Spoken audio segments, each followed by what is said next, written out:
먼저 감상의 내면화라고 하는 책이 있는데, 자, 이 교재 한 장 한번 넘겨보자. 자, 일단 우리가 이제 지금 오늘부터 하게 되는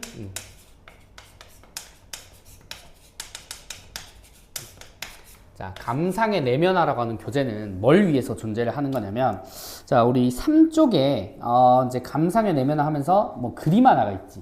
맞아? 자, 요거 글을 읽지 말고, 자, 이 그림을 보고 혹시 떠오르는 시가 하나 있어? 이게 이제 배경 지식과 관련돼서 이걸 떠올릴 수 있는 친구들도 있고 아닌 친구도 있는데, 보통 문학 작품을 조금 많이 읽어본 친구들은 요 그림을 보고 정지용의 유리창이라고 하는 시를 떠올리거든. 근데 요거는 우리가 그림을 보고 이 시가 뭘까요를 유추하는 그런 교재가 아니야. 그런 교재가 아니고, 자, 어떤 특정 시를 보고 우리가 감상을 하면서 이런 그림을 머릿속에 떠올리는 연습을 하는 거라고.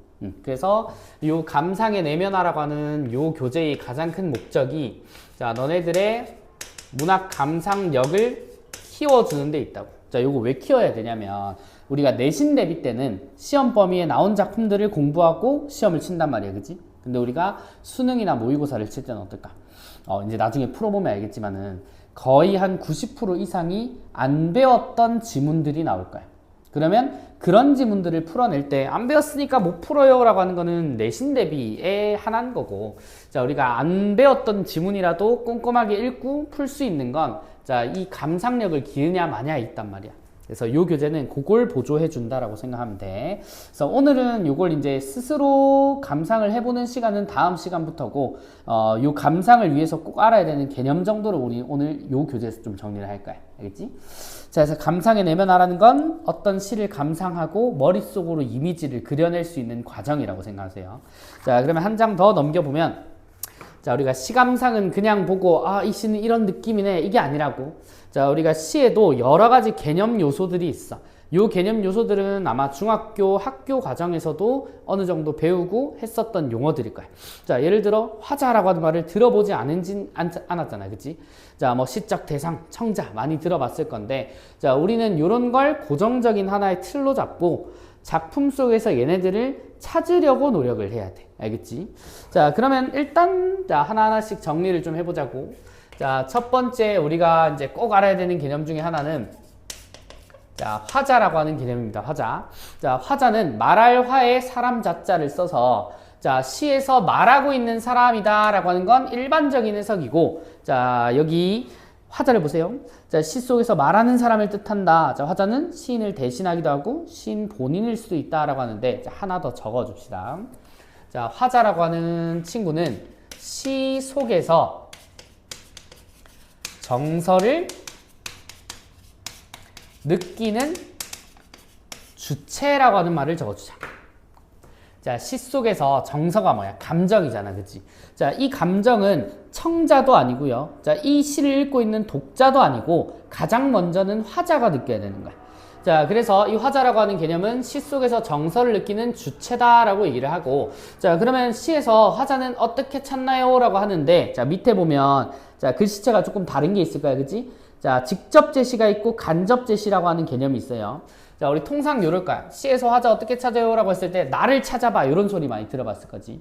자, 요런 것처럼, 자, 첫 번째는, 자, 직접 제시라고 하는 개념이 있는데, 자, 말 그대로 표면상에 드러나는 화자라고 하는 뜻이고, 자, 보통 어떤 표지를 통해 찾냐면, 자, 나 또는, 자, 복수형인 우리라고 하는 표현이 있으면, 자, 그건 화자가 직접 드러난 것이다 이렇게 봐요. 자, 그러면 두 번째 아래에 있는, 자, 간접 제시 같은 친구들은, 자, 나나 우리가 아니고, 자, 그 외의 어떤 호칭이든 상관없습니다. 나나 우리가 아닌 그 어떤 것이든, 자, 드러난다거나 아니면은, 자, 아예 드러나 있지 않는 방향으로, 자, 숨겨져 있다라고 하거나 굳이 화자를 알 필요가 없는 시들도 있거든. 자, 그래서 직접 제시냐 간접 제시냐라고 하는 거는, 자, 여기 나오는 나나 우리라고 하는 호칭의 유무로 판단을 해주시면 된다. 자, 이게 먼저 화자를 찾아야 돼. 그러면, 자, 말하는 사람을 찾았다라고 하면, 자, 그 다음은, 자, 두 번째, 자, 시적 대상이라고 하는 친구를 찾아줘야 돼. 자, 교재 보시면은 자, 시적 대상이라고 하는 거는 화자가 바라보거나 아니면 생각하고 있는 또는 관찰하고 있는 대상 모두를 뜻해. 그래서 눈앞에 있는 걸 보고 있어도 대상이라 그러고 생각만 하고 있어도 대상이라 그러고 그러면 내 옆에 없어도 대상이 될 수 있다고. 자, 이 대상은 사람도 될 수 있고 사물도 될 수 있고 현상도 될 수 있고 아니면 특정한 정서 그 자체가 시적 대상이 될 수도 있어. 자, 그러면 자, 요런 시적 대상은 시마다 너무 다양하겠지. 사람이 될 수도 있고 자연이 될 수도 있고 하니까. 자, 그러면 제일 중요한 건 화자와 대상을 찾았다. 자, 그 다음부터가 더 중요한 거라고. 자, 일단 3번에 보면은 청자라고 하는 친구가 있는데 자, 이 시적 대상이 청자가 되는 경우도 있고 아니면은 청자가 되지 못하는 경우도 있어. 자, 기본적으로 청자가 뭔지 알아야겠지, 그치? 청자가 뭔지 알아? 청자는 내가 지금 하고 있는 말을 듣는 사람이야. 자, 우리말로는 듣는이라 그래요. 자, 그러면 시에서 청자는 어떻게 찾아야 돼요? 라고 하는데 부르고 있는 대상을 찾으면 돼. 자, 예를 들어 자, 가을이라고 하는 계절을 부른대. 그러면 가을아라고 하겠지. 맞아? 자, 그러면 요 가을이라고 하는 대상은 사람이 아니어도 부르고 있죠. 그러면 대답을 굳이 안 하더라도 시에서는 청자로 간주를 해. 자, 그래서 요 청자는 부르고 있는지 아닌지 유무로 보통 판단을 합니다. 그래서 시적 대상은 청자가 될 수도 있고 안 될 수도 있다라고 하는 말이 부르고 있으면 그 시적 대상을 부르고 있으면 청자가 되는 거고 부르지 않으면 청자가 되지 못한 대상인 거라고. 자, 그래서 시적 대상과 청자는 완전히 똑같은 개념이 아니라는 걸 알아주세요. 자, 그래서 여기서 조금 더 파생을 해 나가면 시적 대상이 부름을 통해 자, 드러난다면 대부분 청자가 있겠지. 자, 청자가 있는 이러한 시를 자, 무슨 체? 자, 대화체의 시라고 해. 자, 그래서 대화를 나누듯이 이제 전개되는 그런 시들을 얘기를 한다고. 자, 반대되는 개념은 보통 혼잣말을 한다라고 해서 독백체의 시라고 많이들 얘기를 하는 거고. 자, 그러면 여기까지 자, 대상을 찾아냈어요. 이게 청자인지 유무인지 아닌지 이런 것까지 이제 밝혀냈으면 자, 그다음 4번 항목을 봐봐. 자, 이건 태도라고 적혀 있는데 자, 누가 누구를 바라본다고? 화자가 자, 대상을 바라보는 태도를 말 그대로 태도라 그러는데 자, 이 태도가 세부적으로 나누면은 굉장히 종류가 많아. 자, 근데 우리가 시를 쉽게 읽으려면은 자, 여기 4번 항목이죠? 자, 4번 항목에 나오는 태도는 자, 먼저는 뭘로 나눠주는 게 좋아? 자, 긍정과 자, 부정으로 나눠주는 게 가장 먼저인 거야. 자, 이거는 본인이 가지고 있는 느낌을 잘 활용을 하면 돼. 자, 예를 들어, 자, 내가 이제, 나라고 하는 화자가 직접 드러나 있고, 자, 내가 바라보고 있는 대상은 시험지야. 근데 시험지를 보고 있으면 화가 난대. 그러면 그 시험지는 화자에게는 긍정적인 대상이야, 부정적인 대상이야. 요 정도의 느낌을 가져가면 되는 거라고. 알겠지?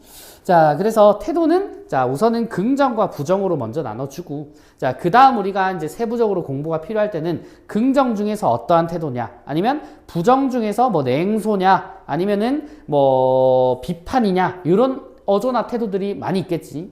자, 그래서 태도라고 하는 친구는 이렇게 가볍게 한번 찾아주시면 된다. 자, 그러면은 이제 태도에서까지 갔으면, 자, 긍정과 부정까지 갔으면, 5번째 항목으로는, 자, 그 태도로 말미암아, 자, 어떤, 자, 정서를 느끼고 있는지를 우리가 찾아줄 수 있다고. 자, 아까 우리 정서는 누가 느끼는 거랬어요? 화자가 느끼는 거랬지, 1차적으로. 자, 그러면은 이 정서는 결국은 화자가 대상에 대한 긍정적인 태도를 가질 때 어떤 정서를 가지는 거냐, 구체적으로. 자, 부정적인 태도를 가질 때 구체적으로 어떤 정서를 느끼는 거냐, 이런 거라고. 자, 예를 들어 대상이 나를 버리고 떠났어. 나를 버리고 떠났는데, 자, 나는 그럼에도 불구하고 그립대. 그러면 화자는 어떤 대상에 대해서 나를 버리고 갔기 때문에 부정적인 태도를 가지고 있지만 그 대상에 대한 태도는 그래도 그리움이다. 이렇게 가는 거라고.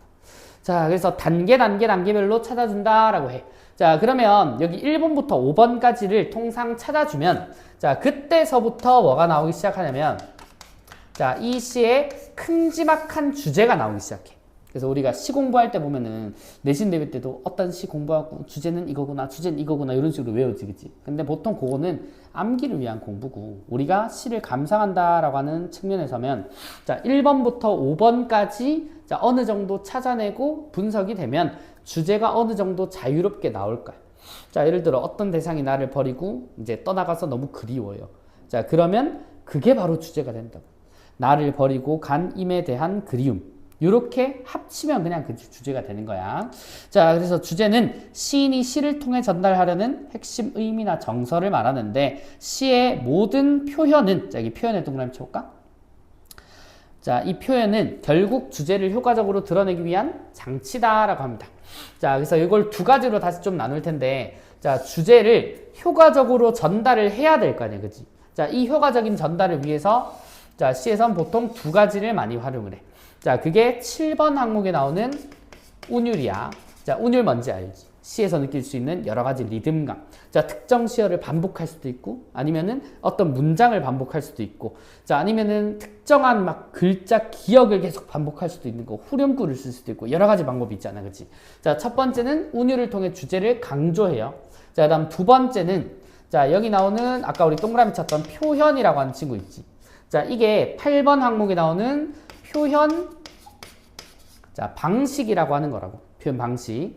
자, 요걸 우리는 다른 말로 수사법이라고 불러. 수사법. 자, 그리고 그 밑에 보시면은 화자 또는 시인이 주제를 더 효과적으로 드러내기 위해 사용하는 표현 기법이다라고 나오고, 자, 밑에 세 가지가 나오지, 그치? 자, 요 세 가지가 뭐라고요? 비유하기라고 하는 친구가 있고, 자, 두 번째는 자, 강조하기라고 하는 친구. 자, 세 번째는 변화주기라고 하는 친구. 요거 세 개가 있는데, 자, 우리 요렇게 배우면은 이게 뭐지 싶은데, 자, 통상 우리가 시를 배울 때 있죠. 자, 시를 배울 때, 자, 땡땡 법이라고 하는 거 배우는 거 기억나? 의인법도 있고, 이제 뭐 화류법도 있고, 도치법도 있고, 역설법도 있고, 반어법도 있지. 자, 그걸 전부 다 표현 방식이라 그래. 자, 그럼 그 표현 방식들을 쓰는 가장 큰 목적은 뭐다? 주제의 효과적인 강조나 부각을 위해서다. 자, 결국은 시에서 드러내는 메시지를 위해서 화자가 열심히, 자, 이런저런 방법들을 쓰고 대상들을 바라본다라고 하는 게 바로 그걸 뭉친 게 시라고. 그래서 시를 읽다 보면은 1번부터 우리가 이제 한 8번 정도 항목까지 찾으려고 하는데 몇 가지가 비는 경우도 있을 거야. 자, 그런 경우는 뭐 잘 못 찾아내는 경우도 있기는 한데 굳이 그 항목이 중요하지 않아서 찾을 수 없거나 드러나지 않은 경우도 있다고. 자, 예를 들어 어떤 시가 화자가 별로 안 중요해. 화자가 별로 안 중요하고 그냥 대상이 제시된 모습이 중요한 시가 있다고. 자, 그러면 굳이 화자를 찾으려고 너무 큰 노력을 들이진 않아도 돼. 자, 그런 경우에는 화자 나가 안 보여. 그러면은 막 끙끙 싸맬 게 아니고 화자가 없으니까 간접 제시됐구나. 화자가 별로 중요하지 않은 시구나. 이렇게 느끼고 넘어갑니다. 알겠지? 자, 그리고 이제 9번에 별표 2개를 한번 쳐봅니다. 자, 9번 항목이 이제 제일 중요한 게 뭐냐면, 자, 우리가 고등학교 올라가기 전도 그렇고, 올라가서도 그렇고, 문학 작품의 감상의 관점의 핵심을 꼭 여기 나오는 내재적 관점으로 둬야 돼. 자, 이게 무슨 말이냐면, 자, 우리가 어떤 문학 작품이 하나가 있어. 자, 요걸 문학 작품이라고 할 건데, 자, 문학 작품만 읽어도 해석이 잘 되는 작품들이 있어. 근데 문학 작품만 해석해서는 이게 무슨 소린지를 잘 모르겠고, 자, 그 외부에, 자, 어떤 시대에 이 작품이 쓰여졌는지, 자, 그리고 작가가 이 작품을 쓸 때 어떤 생각을 가지고 있었는지, 자, 아니면은, 자, 이 작품이, 자, 어떤 독자들에게 어떤 메시지를 전달하기 위해서 쓰여졌는지에 따라서 이 내부적인 작품은 다양한 방식으로 이제 해석이 되는 거란 말이야. 자, 요게 문학 작품의 감상 관점이라 그러고, 자, 아까 말했던 작품 내부만 본다라고 하는 요 방식 있지. 자, 요 방식을, 자, 내재적 관점이라고 해서, 자, 작품 자체의 요소만으로 해석을 한다라고 하는 거야. 자, 그럼 잘 봐. 자, 아까 말했던 화자, 대상, 태도, 정서, 운율, 표현 방식, 주제까지. 자, 얘네들 전부 다 있지. 얘네들 전부 다가 내재적 감상 방식에 관련된 거야. 자, 그래서 얘네들을 파악하면서 읽는다가 가장 기본이 돼야 돼. 자, 왜? 자, 우리가 이 작품 배우기 전에 아무리 이 작품에 대한 시대 공부한들, 작가의 가치관을 공부한들, 시를 못 읽으면 여기에 끼워 맞출 수가 없다고. 가장 먼저는 요게 돼야 돼. 자, 이 내재적인 감상이 된 다음에, 그 다음은 이 작품과 관련된 여러, 자, 독자, 작가, 시대. 얘네들을 묶어서, 자, 외재적 관점이라고 얘기를 하거든. 작품의 감상 관점이 바깥에 있다라고 하는 거. 요건 가장 마지막에 넣어야 돼. 그래서 이 교재에서 내가 강조하고 싶은 가장 중요한 거는 내재적 감상 방식력을 키우는 거야. 나머지는 보통 모의고사 같은 거 풀면 보기 있죠, 보기. 보기를 참고하여 이런 문제들이 있는데 그런 문제들의 하나, 둘, 셋에 대한 힌트를 많이 줘. 그러면 우리는 이걸 해서 그 보기에 관련된 해석에 맞게 다시 끼워 넣어서 작품을 보면 이 작품이 시대적인 관점에서는 이렇게도 읽힐 수 있구나 라고 하는 게 이해가 되는 거예요. 자, 그래서 가장 중요한 거는 내재다. 그래서 밑에도 써놨죠. 자, 문학작품 감상에서는 기본적으로 내재적 관점을 밑줄. 자, 내재적 관점을 토대로 한 해석을 우선까지 자, 하고 이후에 이제 외재적 관점을 더해서 작품의 의미와 범위를 확장해 나가는 것이 바람직하다라고 얘기를 한다고. 그래서 이제 요 교재를 볼 때 제일 하지 않아야 되는 실수 중에 하나가 채빈이가 혹시 아는 그 시 쓴 작가 누구 지금 머릿속에 떠오르는 사람 있어? 그치, 가장 먼저 윤동주 이육사 떠올린단 말이야.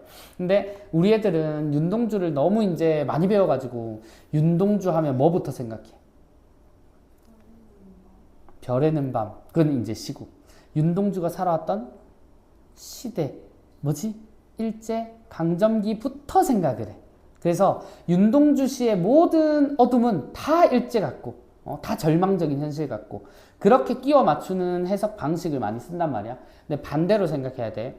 우리가 그 윤동주라고 하는 배경을 치워버리고, 별 해는 밤 옆에 윤동주라는 작가명이 없다고 생각을 하고 별 해는 밤이라고 하는 이 시를 순수하게 감상을 하고 난 다음에 이거 윤동주 시구나. 그러면 아까 우리가 읽었던 별 해는 밤에 뭐 예를 들어 별 하나의 추억과 별 하나의 사랑과 별 하나의 어머니라고 했을 때 그냥 시를 읽었을 때는 별을 세면서 얘네들을 한번 곱씹어 보는구나 정도로 해석을 했다면 자, 윤동주의 삶을 외재적으로 가지고 오면 어때? 윤동주라고 한 사람이 이제 외지로 나가서 가족들과 친구들과 떨어졌던 때가 있거든. 그러면은 자, 별을 세면서 어머니를 간절히 부른다는 건 지금 현재 어머니와 떨어져 있는 상황이고 그 가족이나 친지 아니면 친구에 대한 그리움을 드러낸 시구나. 요렇게 감상을 좀 더 구체화되고 확장되게 만드는 게 우리 목적입니다. 자, 그래서 우리가 이제 볼 수 있는 5쪽까지가 자, 기본적인 개념이고, 자, 예를 들어 잠깐 예시를 설명드리면, 요거는 다음 시간부터 본격적으로 하겠지만, 자, 김소월의 진달래꽃이라고 하는 요 이제 시가 있어요. 자, 유명한 시인데, 김소월을 치우고, 그냥 단순히 진달래꽃만 보는 거예요. 자, 그러면은 나보기가 역겨워 가실 때는 말없이 고이 보내드리우리다. 자, 이런 부분을 읽으면서 우리는 생각을 하고, 자, 여기서 쌤이 먼저 화자를 찾으라고 했지. 그러면은 나가 보이네. 체크. 이런 식으로 지금 표시 안 해도 돼요. 이건 다음 시간부터 할 거라. 자, 그리고 나보기가 역겹다는 게 뭐지? 싫다는 것 같은데. 자, 그리고 가실 때는 내가 싫어서 내가 역겨워서 갈 때 자, 말없이 고이 보내드리우겠대.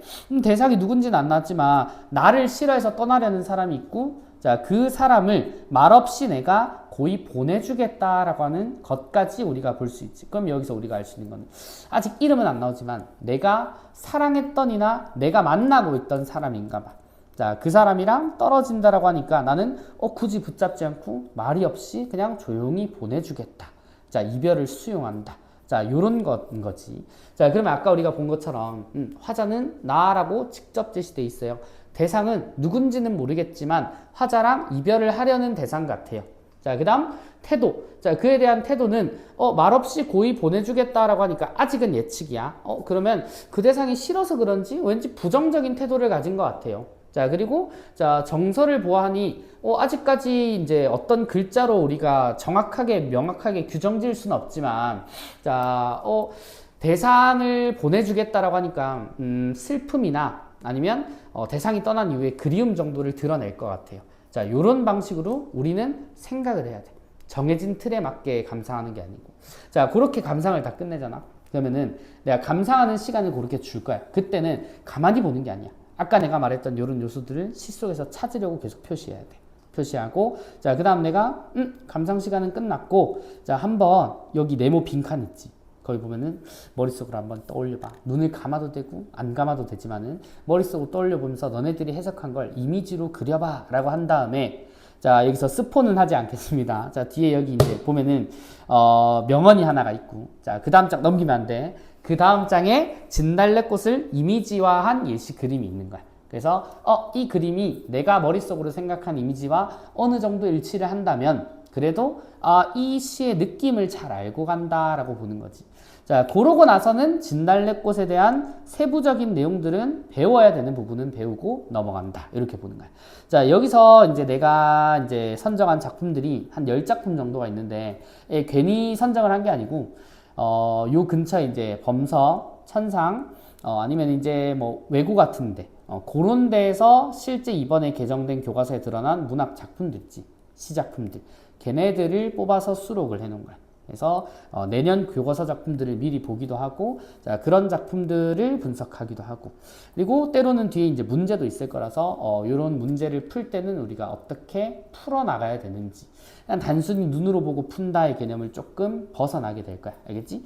자, 그래서 요게 이제 제가 먼저 말씀드릴 수 있는 요 교재의 OT라고 보면 돼요. OT.